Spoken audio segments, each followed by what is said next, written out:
प्रायोजक हैं cancer healer centre, a new beginning. एक बहुत महत्वपूर्ण विषय है। संघ प्रमुख ने कहा कि हर मस्जिद के नीचे मंदिर नहीं ढूंढना चाहिए, लेकिन उत्तर प्रदेश और राजस्थान में विवाद जारी है। कई जगह तमाम विवाद हो रहे हैं। वहां पर संभल में तनाव जो है वो कम होने का नाम नहीं ले रहा है। आपकी टिप्पणी इस पर? मुझे लगता है कि पूजनीय सरसंघ चालक जी जो कहा है वो निश्चित रूप से दूरगामी दृष्टि से वो उन्होंने एक सार्थक बात बताई है और उसी बात से ही हम लोग समाधान की ओर बढ़ सकते हैं। निश्चित रूप से इस देश में मैंने जैसे कहा कि बहुत सारी स्मृतियां हैं और वो सच्चाइयां भी है, तो इन पर चर्चाएं तो होगी मुझे लगता है, और चर्चाएं होगी। हम आराम से उन बातों के भी संवैधानिक तरीके से समाधान ढूंढ सकते हैं, तो उन तरीकों को लेना चाहिए। पूजा स्थल अधिनियम 1991 पर आरएसएस के विचार क्या है? मामला सुप्रीम कोर्ट में है। सवाल है कि क्या संघ चाहता है कि पूजा स्थल अधिनियम कानून को मजबूत किया जाना चाहिए, इसमें सुधार की गुंजाइश है? आजकल जो है ना, हर कोई कानून जो आता है तो सरकारें पब्लिक डोमेन में डालती है और पब्लिक से ओपिनियन लेती है। बहुत सारे लोग ओपिनियन देते हैं और उसके बाद फिर हमारे पास अब नए लोकतंत्र में बहुत सारे कंसेंसस आते हैं। तो संघ कोई ऐसे हर विषय पे ऐसे कोई एक्सपर्ट भी नहीं समझता और फिक्स ओपिनियन नहीं रखता है। क्लोज्ड बुक वाला सिस्टम संघ में नहीं है, ओपन बुक है।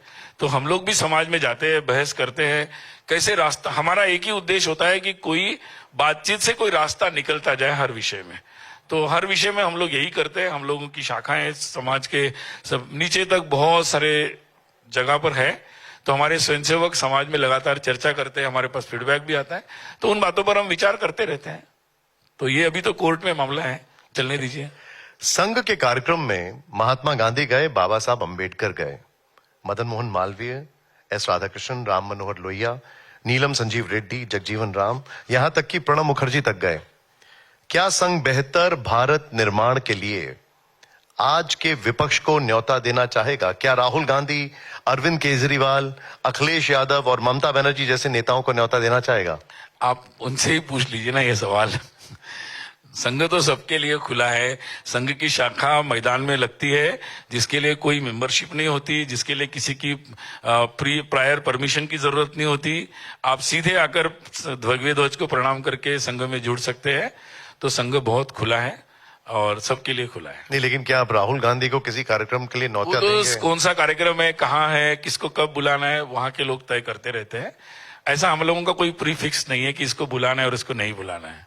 अच्छा, ठीक है, मतलब दरवाजे खुले हुए हैं। एक आखिरी सवाल। एक आरोप विपक्ष लगाता है कि आरएसएस देश की संस्थाओं पर कब्जा कर रहा है। ज्यादातर संस्थाओं के मुखिया वो हैं जो संघ की विचारधारा से जुड़े हुए हैं। ऐसा है कि संघ कोई अलग कोई संस्था नहीं है समाज में। संघ पूरा समाज में ही, समाज को ही संगठित करने के लिए निकला हुआ है और समाज के सभी लोगों तक संघ पहुंच रहा है। मुझे लगता है कि किसी भी स्थान पर, किसी भी संस्था पर जाने का कोई एक क्राइटेरिया होता है, उसकी एक प्रोसेस होती है और मुझे लगता है वो भी शायद अच्छे से जानते होंगे। उन्होंने शायद प्रोसेस को कट करके बहुत लोगों को पहुंचाया होगा, इसलिए शायद उनको लगता होगा ऐसे। लेकिन मुझे लगता है कि इस देश में लोकतंत्र है, व्यवस्था है, कानून है, तो मुझे लगता है एक प्रोसेस है उसकी। उस प्रोसेस से बहुत सारे लोग जाते हैं। हो सकता है उसमें कुछ स्वयंसेवक हो।